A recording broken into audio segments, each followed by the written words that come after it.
Ողջույն բոլորին, այսօր կիսվում եմ առակով հերթական, որի վերնագիրն է որքան արժես դու։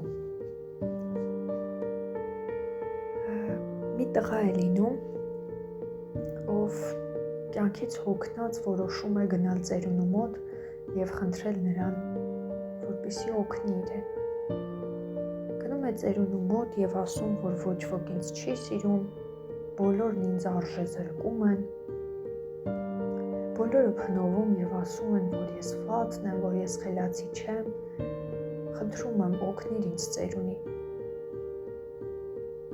Ծերունին նայում է երիտասարդ տղային և ասում. ես հիմա շատ զբաղված եմ և քեզ չեմ կարող օգնել, բայց եթե դու ինձ օգնես իմ գործում, ապա ես էլ կկարողանամ քեզ օգնել։ Սիրով քեզ կօգնեմ, եթե դու էլ նախ ինձ օգնես սկզբում։ Երիտասարդ տղան համաձայնվում է, որովհետև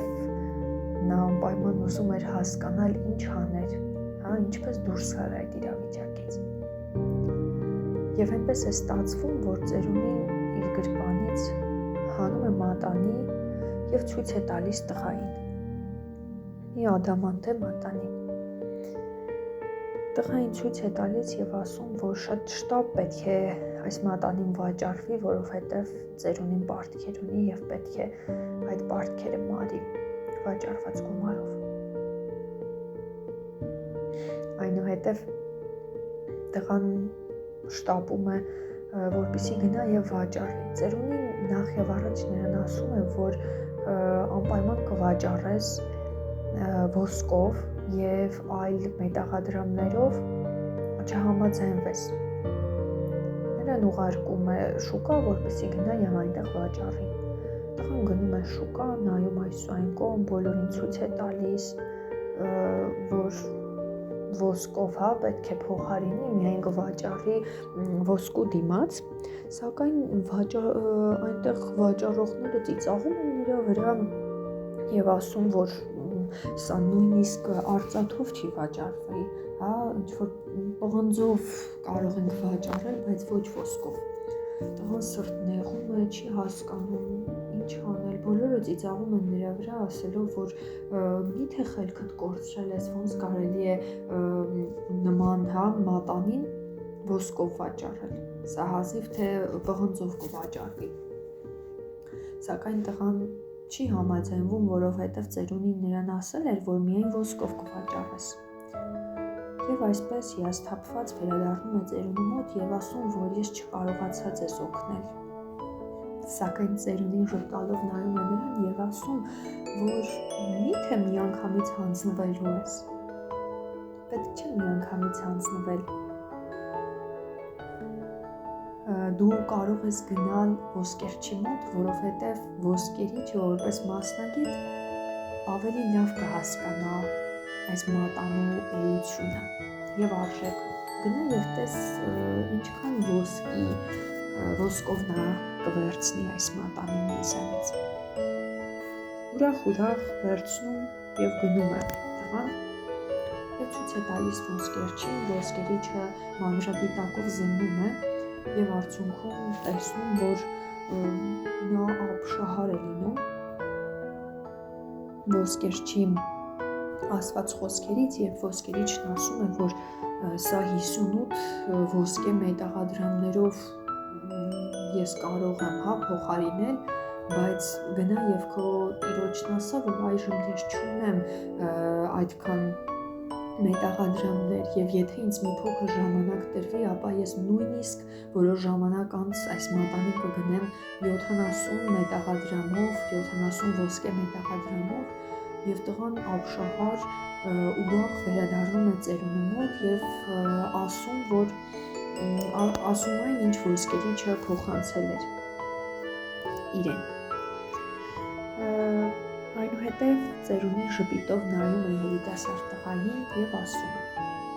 նստիր, հիշիր տղաս, դու այս մատանու նման ես, դու թանկարժեք եզակի և ունիկալ ես։ Եվ իսկական մասնագետը կկարողանա գնահատել քո իրական արժեքն ու էությունը։ Դու երբ որ մատանին տարար եւ շուկայում էիր, ցույց տալիս, ոչ ոք բնականաբար, քանի որ այնտեղ չկար հատուկ մասնագետ այդ մատանու, հետևաբար նրանք չէին կարողանա իրական այդ արժեքը որոշեին, բայց երբ որ տարար իսկական մասնագետի ոսկերչի մոտ, նա արդեն իրական արժեքը ցույց տվեց մատանու։ Հետևաբար միայն մասնագետը կարող է գնահատել քո իրական էությունը։ Ինչու ես շրջում այս ու այն կողմ եւ սպասում, որ մարդիկ քեզ գնահատեն եւ առաջի պատահած մարդուն, ում հանդիպում ես, մտածում ես, որ պետք է քեզ գնահատի, քեզ աջակցի, քեզ ոգեշնչի, ոչ։ Նույնն էլ դու, կյանքի արժեքը որոշվում է, որքանով ես դու ինքդ քեզ գնահատում։ Սա բնականաբար իր հերթին կախված է նրանից, թե դու ինքդ քեզ, ինչպես ես համարում, ով ես դու իրականում։ Միգուցե սա կարող է քեզ համար շփոթելի լինել, բայց երբ գիտակցում ես քո իրական բնույթը, ոչ մի սահմանափակում, ոչ մի մարդ, ոչ մի պայման, ոչինչ քեզ չի հեռացնի քո իրական արժեքից։ Այսինքն, որդիս, կյանքը սկսվում է քեզնից։ Փայլիր որպես իրական աստղ։ Եղիր այնպիսին, ինչպիսին կաս, եւ ձգտիր բարելավելու ինքդ քեզ այդ հարաբերությունները նախ եւ ավելի մոտենալու ինքդ քեզ։ Քո իրական էությանը, քո իրական առաքելությանը։ Մի փնտրիր մարդկանց ճանաչումը, պարզապես գիտակցիր քո իսկ իրական արժեքն ու էությունը։ Եվ միայն Աստված գիտի քո իրական արժեքը։